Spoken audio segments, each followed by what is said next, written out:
আচ্ছা না? আমরা দেখেছি স্বামীর নামে নাম অন্য কাহারো নাম হলো তাকেও কিন্তু সেই নামে ডাকতো না। আগের যুগের আমাদের আম্মাজিরা এরকম ছিল। তো সেখানে পিতা মাতার নাম ধরে তাদেরকে বকাবাদ্য করা আজকাল সন্তানের কোনো অভাব নাই, অনেক আছে, অনেক ঘটনা আছে।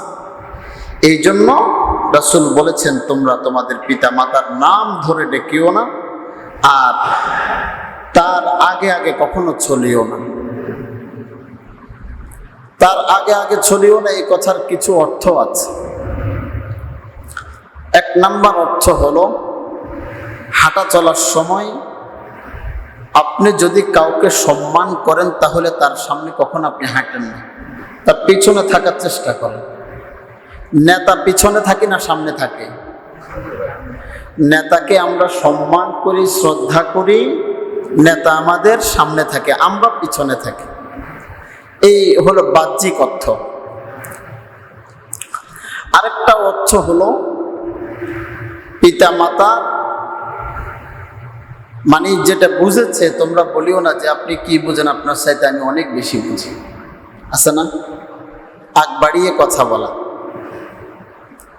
বাবা বলেছেন তুমি এই কাজ করিও না,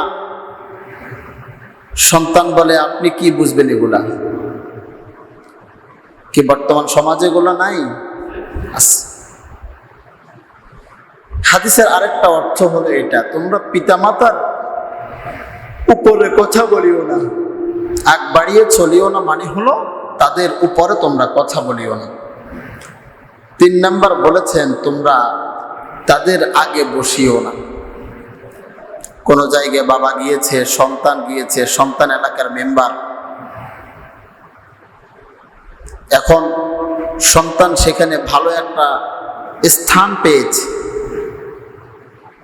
তার উচিত হলো, নবীজির শিক্ষা হলো, তোমরা তোমাদের বাবা মায়ের সামনে বসিও না, তাদেরকে সম্মান দেখো।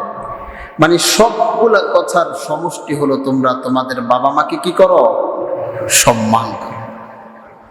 বুঝে আসছে? বাবা মায়ের সম্মান করো।